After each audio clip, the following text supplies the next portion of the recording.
ये वाकया है सन 1235 का। एक गांव में एक पुल के पास बहुत सारे लोग जमा हुए हैं, जहां 3 औरतों को सजा दी जाने वाली है। इन औरतों पर काला जादू करने और शैतान की इबादत करने का इल्जाम लगाया गया है। यह वह दौर था जब अक्सर औरतों पर ऐसे इल्जाम लगाकर उन्हें सजा दी जाती थी। सिपाही उन 3 औरतों के गले में रस्सी डाल देते हैं। एक शख्स हाथ में एक बेहद पुरानी किताब लिए खड़ा उनसे कहता है, अगर तुम सब अपने गुनाह कबूल कर लो तो तुम्हारी रूह को माफ़ी मिल जाएगी। उनमें से एक औरत गुनाह कबूल करते हुए बहुत रो रही थी और अपनी जान की भीख मांग रही थी। मैंने शैतान की पूजा की और काला जादू करने की कोशिश की है।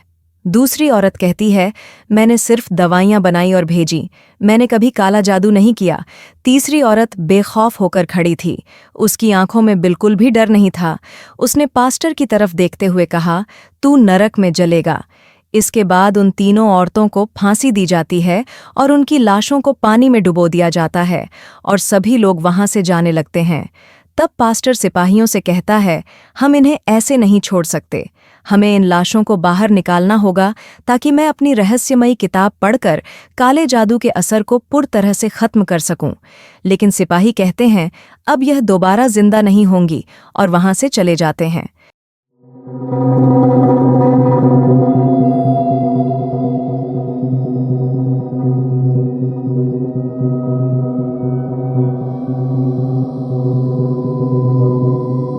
पास्टर को इस श्राप के बारे में पता था, इसलिए शाम को वह अकेले ही उन लाशों को एक-एक करके पानी से बाहर निकालने लगता है और नायाब रहस्यमयी किताब पढ़कर काले जादू के असर को खत्म करने की कोशिश करता है।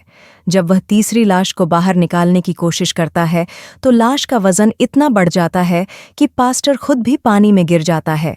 किसी तरह वह पानी से बाहर आता है और उधर तीसरी औरत जिंदा होकर शैतान की शक्ल में खड़ी हो जाती है। वह औरत रहस्यमयी किताब को जला देती है और पास्टर को उसी पुल से फांसी पर लटका देती है।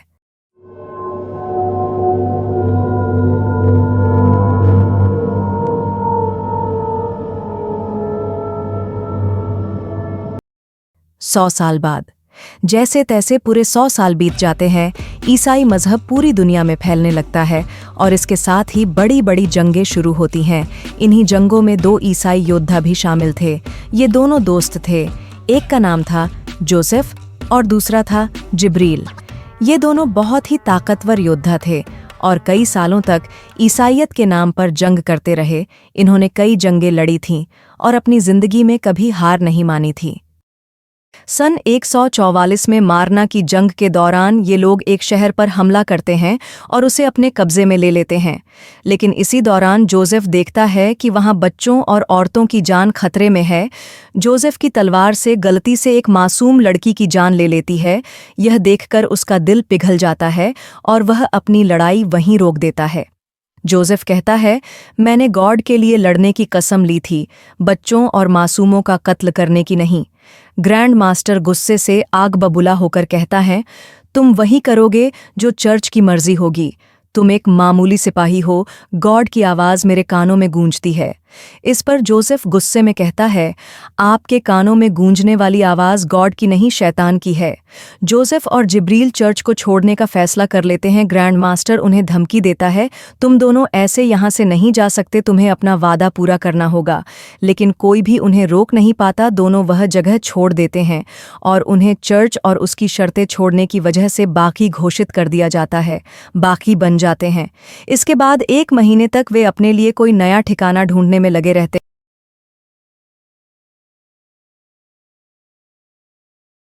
इस पर जोसेफ गुस्से में कहता है, आपके कानों में गूंजने वाली आवाज़ गॉड की नहीं, शैतान की है। जोसेफ और जिब्रील चर्च को छोड़ने का फैसला कर लेते हैं। ग्रैंड मास्टर उन्हें धमकी देता है, तुम दोनों ऐसे यहाँ से नहीं जा सकते, तुम्हें अपना वादा पूरा करना होगा। लेकिन कोई भी उन्हें रोक नहीं पाता। दोनों वह जगह छोड़ देते हैं और उन्हें चर्च और उसकी शर्तें छोड़ने की वजह से बाकी घोषित कर दिया जाता है। बाकी बन जाते हैं। इसके बाद 1 महीने तक वे अपने लिए कोई नया ठिकाना ढूंढने में लगे रहते हैं। फिर एक दिन जब यह लोग समंदर के किनारे से गुजर रहे थे तो इन्हें कुछ मवेशी बिना चरवाहे के भटकते हुए मिलते हैं। आगे चलकर इन्हें एक घर नजर आता है। जब ये लोग उस घर के अंदर जाते हैं तो वह घर खाली होता है। घर की तलाशी लेने पर इन्हें घर के मालिक का पता चलता है। वहां एक औरत बुरी हालत में पड़ी है और उसका पति बिस्तर पर मरा हुआ मिलता है। दोनों एक खतरनाक बीमारी की वजह से अपनी जान गंवा चुके थे। उनका पूरा जिस्म बीमारी की वजह से बिगड़ चुका था। जोसेफ और जिब्रील उस घर को जला देते हैं ताकि बीमारी फैलने से रोकी जा सके और अपना सफर जारी रखते हैं।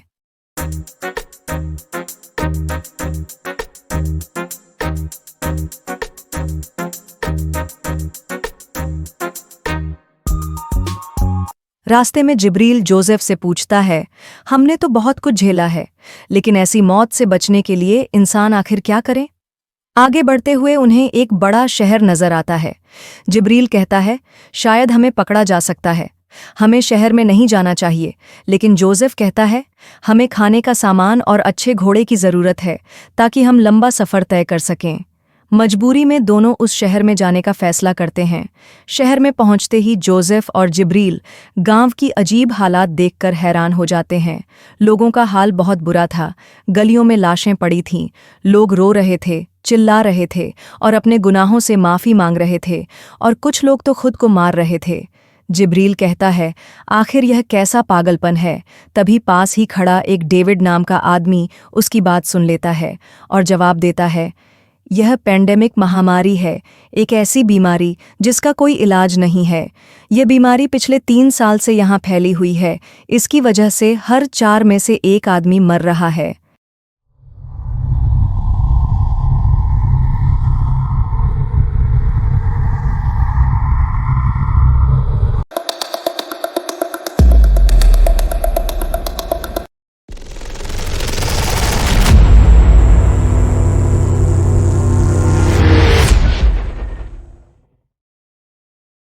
वह दोनों से पूछता है, आखिर तुम लोग कौन हो?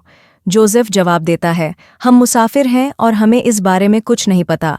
दोनों ईसाई योद्धा थे, लेकिन उन्हें कोई नहीं रोकता। जब ये लोग घोड़े खरीदने की कोशिश करते हैं तो वहाँ एक आदमी जोसेफ की तलवार देख लेता है। यह तलवार नाइट्स की होती थी। जैसे ही यह बात फैलती है, शहर के सिपाहियों को खबर मिल जाती है कि ये दोनों असल में नाइट्स हैं और जंग से भागे हुए हैं।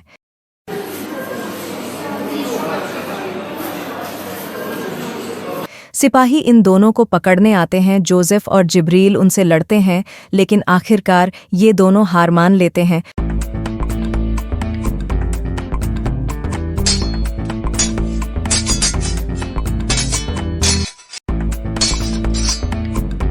उन्हें कार्डिनल के पास लाया जाता है। कार्डिनल भी इस बीमारी का शिकार हो चुका था और बिस्तर पर पड़ा हुआ था।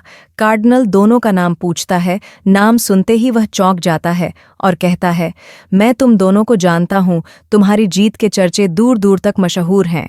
इसके बाद कार्डिनल बताता है, यह महामारी हमारे लोगों को खत्म कर रही है। असल में यह जहन्नुम से भेजा गया एक अजाब है। इसे एक जादूगरनी ने काले जादू से हम पर डाला है। अब वह जादूगरनी पकड़ ली गई है और उसने खुद ही यह माना है। कार्डिनल आगे बताता है, इस श्राप को खत्म करने का एक ही तरीका है। जादूगरनी को सेवे के गिरजाघर ले जाना होगा। वहाँ के सन्यासी ही इस श्राप को खत्म कर सकते हैं। जोसेफ पूछता है, हमारा इस सब से क्या लेना देना? कार्डिनल कहता है, यह काम हम नहीं कर सकते, लेकिन अगर तुम मदद करो तो जादूगरनी को सेवर तक ले जाया जा सकता है। क्या तुम चर्च की सेवा करना चाहोगे? जोसेफ इस काम को करने से साफ इनकार कर देता है। उसके इनकार के बाद जिब्रील और जोसेफ दोनों को जेल में डाल देता है। I'll never let you go. Never. उसी काल कोठरी में एक लड़की भी थी। जब ये दोनों उसे देखते हैं तो जिब्रील पूछता है, क्या यही वह चुड़ैल है? जोसेफ जवाब देता है, यह तो बिल्कुल वैसी नहीं लगती। रात को जोसेफ एक बुरा सपना देखता है जिसमें वह एक मासूम औरत की जान ले रहा था। जब वह आंखें खोलता है तो देखता है कि वह लड़की रो रही थी। उसकी कमर पर जख्म के निशान थे, जैसे किसी ने उसे बहुत मारा हो। यह देखकर जोसेफ का इरादा बदल जाता है। वह चर्च के लिए नहीं, बल्कि उस लड़की के लिए इस मिशन पर जाने का फैसला करता है ताकि वह उसकी जान बचा सके।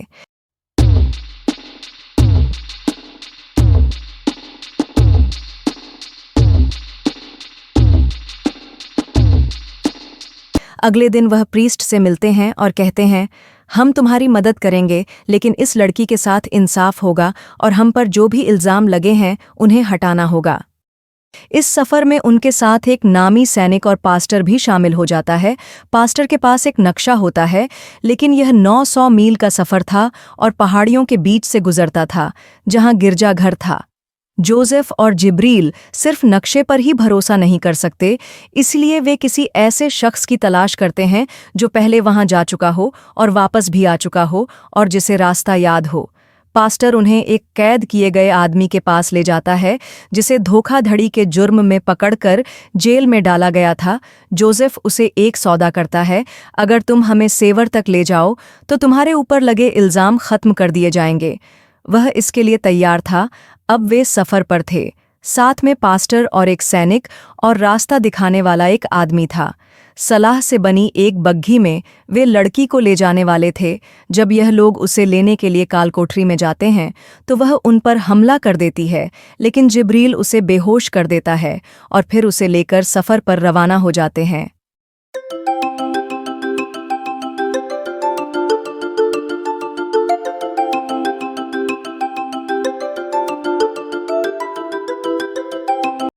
जाते हैं जैसे ही वे शहर से बाहर निकलते हैं, वहां के कार्डिनल की भी मौत हो जाती है।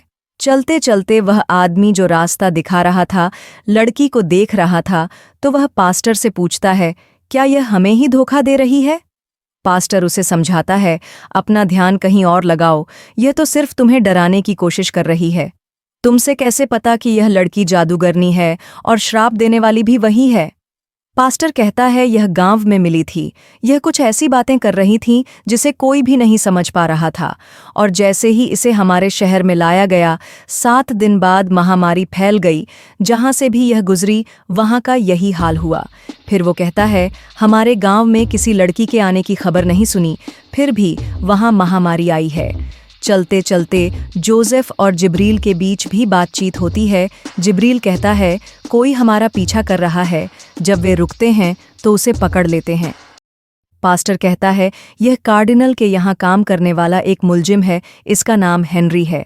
जोसेफ कहता है, अच्छा यही होगा कि तुम यहाँ से चले जाओ। लेकिन हेनरी कहता है, नहीं, मैं तुम लोगों के साथ जाना चाहता हूँ, तुम सबकी सेवा करना चाहता हूँ, बदले में आप मुझे एक नाइट बना देंगे।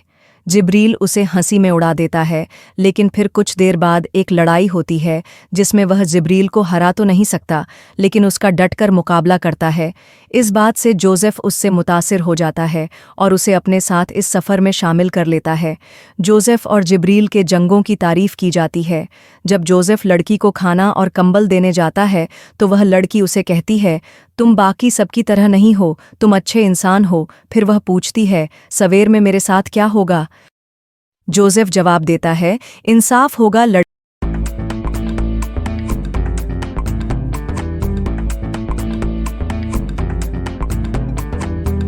एक कहानी सुनाती है। हमारे गांव में एक औरत पर काले जादू का इल्जाम था। लोगों ने उसके जेबों में पत्थर भर दिए और उसे पानी में डुबो दिया। उन्होंने कहा था कि अगर यह औरत डूबी तो यह एक इंसान है, और अगर नहीं डूबी तो यह एक चुड़ैल है। वह औरत नहीं डूबी और उसे जिंदा जला दिया गया। मेहमान उसे भरोसा दिलाता है, तुम्हारे साथ ऐसा कुछ नहीं होगा, और साथ ही वह पास्टर की तरफ इशारा करती है। जोसेफ पूछता है, क्या पास्टर ने तुम्हें चोट पहुंचाई? लड़की सिर हिलाकर जवाब देती है, हाँ। जब जोसेफ वापस आता है तो पास्टर उससे पूछता है, उसने तुमसे क्या कहा?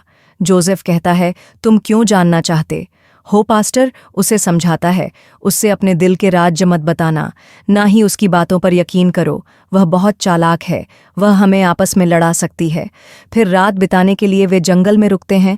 पास्टर सबसे कहता है, हमें पहरा देना होगा, तो हेनरी पहले पहरा देता है। वह उस लड़की की तरफ देख रहा था।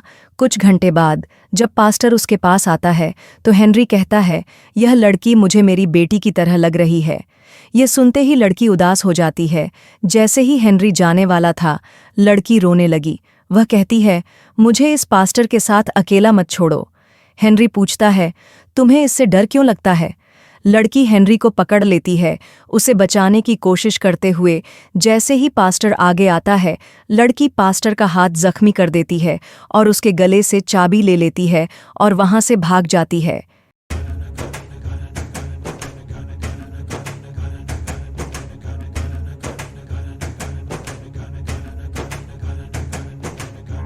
यह शोर सुनते ही जोसेफ और जिब्रील वहां पहुंचते हैं।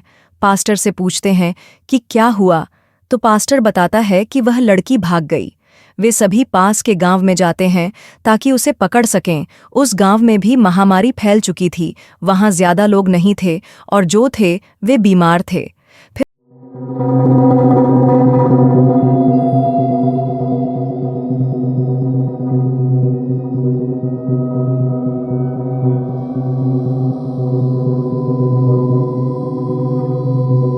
फिर लड़की अपनी शक्तियों का इस्तेमाल करने की कोशिश करती है।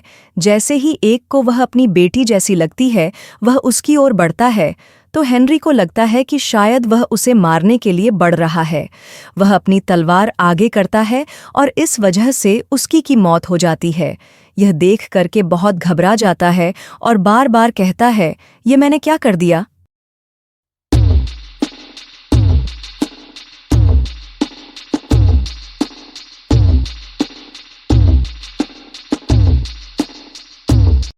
ये रुक नहीं रहे थे। मैंने इन्हें बहुत कहा, लेकिन वे मुझे मीरा पुकारते हुए बढ़ रहे थे।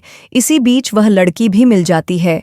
वह रोते हुए कहती है, मुझे वापस मत ले जाओ। मुझे वहां से भागना पड़ा क्योंकि वह मेरे साथ बुरा करता था। असल में उसका मतलब पास्टर की मौत से था और सभी बहुत दुखी थे। अगली सुबह लड़की को वापस बग्घी में कैद कर लिया जाता है और वह फिर से सेवर की तरफ अपना सफ़र शुरू करते हैं। मगर जाने से पहले पास्टर जोसेफ से कहता है, तुम और बाकी सब लोग अपनी लिखी बातें जादूगरनी के सामने मत करना, क्योंकि वह इन बातों का इस्तेमाल हमारे खिलाफ कर सकती है। कल रात एक हेनरी अपनी बेटी के बारे में बात कर रहा था और जादूगरनी ने वह सुना। चलते चलते वे लोग रस्सी और लकड़ी के एक पुराने पुल के सामने रुक जाते हैं। एक आदमी कहता है कि वह 10 साल पहले यहाँ आया था। तब यह पुल ठीक ठाक हालत में था, लेकिन अब यह बहुत कमज़ोर हो चुका है। इसे पार करना खतरे से खाली नहीं, खासकर जब उनके पास भारी बग्घी हो। फिर भी वे पुल पार करने का फैसला करते हैं और बग्घी को रस्सी से बांधकर धीरे धीरे आगे बढ़ते हैं। इस दौरान पुल टूटने लगता है और हेनरी मरते मरते बचता है।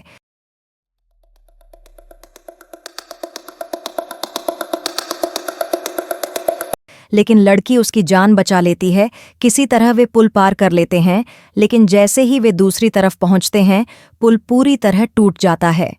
पुल पार करने के बाद वे एक खतरनाक जंगल में दाखिल हो जाते हैं, जहां रास्ता बिल्कुल भी साफ नहीं दिख रहा था। मजबूरी में वे जंगल में रात बिताने का फैसला करते हैं। रात में जोसेफ लड़की के पास जाता है और उसे धन्यवाद देता है कि उसने पुल पर उसकी जान बचाई। लेकिन लड़की ऐसी बातें करने लगती है जिससे जोसेफ को उस पर शक होने लगता है।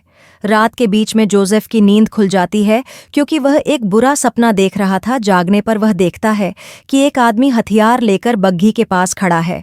जोसेफ उसे देखकर चौंक जाता है और वह कहता है, इसकी वजह से हम सब मारे जाएंगे। इसे मार डालो, इससे छुटकारा पाओ, कोई हमें नहीं रोकेगा। तभी जिब्रील वहां आता है और उस आदमी के हाथ से हथियार छीन लेता है। उसी वक्त लड़की उनकी बातें सुन रही होती है। अचानक वह भेड़ियों जैसी आवाजें निकालने लगती है। इससे पहले कि कोई कुछ समझ पाता, भेड़िए उन पर हमला कर देते हैं। भेड़ियों से भागते वक्त एक मर्ग उनका शिकार बन जाता है और वे उसे बचा नहीं पाते। इस बात से जोसेफ बहुत दुखी होता है। अगली सुबह वह लड़की को मारने का फैसला करता है, लेकिन पास्टर बीच में आकर कहता है, मैं तुम्हें ऐसा नहीं करने दूंगा। जोसेफ उसे दूर धकेल देता है। तभी जिब्रील वहां आता है और जोसेफ से कहता है, मंजिल पास है, हम ब्रेक पर पहुंच गए हैं। जोसेफ अपना इरादा बदल देता है और गिरजाघर की ओर अपना सफ़र जारी रखता है। रास्ते में जिब्रील कहता है, जब यह सब खत्म हो जाएगा तो मैं उस जगह जाना चाहूँगा जहाँ मेरा जन्म हुआ था। जब वे गिरजाघर पहुँचते हैं तो देखते हैं कि वहाँ के सभी सन्यासी महामारी की वजह से मर चुके हैं। फादर एक इबादत की किताब उठाता है और अब वह अकेला ही बचा होता है। वह लड़की पर कुछ मंत्र पढ़ने की कोशिश करता है, लेकिन तभी लड़की का असली राज सामने आता है।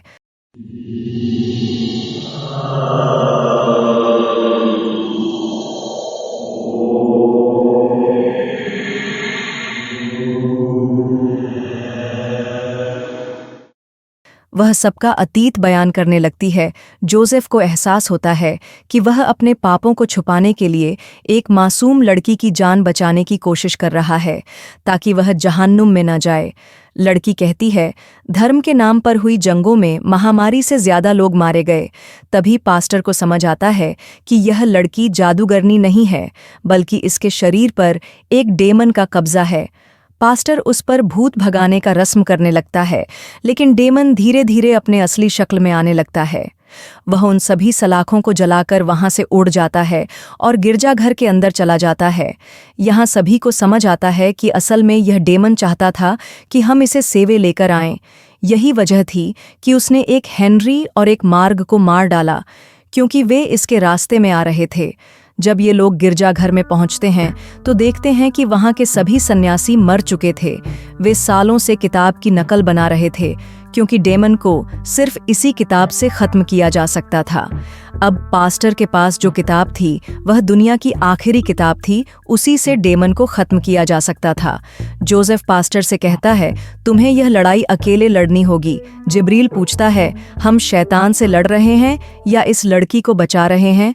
जोसेफ जवाब देता है, दोनों ही। जब वे गिरजाघर के अंदर जाते हैं तो शैतान उनके सामने आता है। जोसेफ पास्टर से कहता है कि वे अपनी भूत भगाने की प्रोसेस शुरू करें। शैतान अपनी शक्तियों का इस्तेमाल करता है और चीज़ों को हवा में उठाकर इन पर फेंकने लगता है। कुछ देर बाद जितने भी सन्यासी वहां मरे पड़े थे वे गायब हो जाते हैं और शैतानी शक्तियां उनके शरीर पर कब्जा कर लेती हैं। अब वे लोग शैतान के गुलाम बनकर इन पर हमला करते हैं। पास्टर किताब पढ़ रहा होता है, लेकिन तभी शैतान उसे मार डालता है। वह किताब जमीन पर गिर जाती है। फिर जिब्रील आता है और डेमन से लड़ने लगता है, लेकिन डेमन उसे जला देता है। हेनरी किताब को ले लेता है और उसे आगे पढ़ने लगता है। जैसे ही शैतान उस पर हमला करने वाला था, जोसेफ आता है और उसे रोकता है। वह उसके दोनों पंख दीवार से लगा देता है। डेमन अपनी शक्तियों का इस्तेमाल करता है और जोसेफ को मारने की कोशिश करता है, लेकिन वह हार नहीं मानता। जब मंत्र पूरा होता है तो डेमन जहन्नुम में वापस चला जाता है और वह मासूम लड़की अपने असली रूप में आ जाती है। इस लड़ाई में सिर्फ हेनरी और वह लड़की बच जाते हैं, बाकी सभी मारे जाते हैं। वे दोनों उन सभी को वहीं दफनाते हैं। फिर लड़की जोसेफ और उसके साथियों का शुक्रिया अदा करती है, क्योंकि उन्होंने उसकी जान बचाई और उसे अंधेरे से निकाला। वह हेनरी साथ चली जाती है और यहीं पर यह कहानी खत्म हो जाती है। अगर आपने हमारे चैनल को सब्सक्राइब नहीं किया तो कर लीजिए, एक लाइक के साथ बढ़िया सा कमेंट कीजिए। मिलते हैं अगले वीडियो में, तब तक के लिए अलविदा।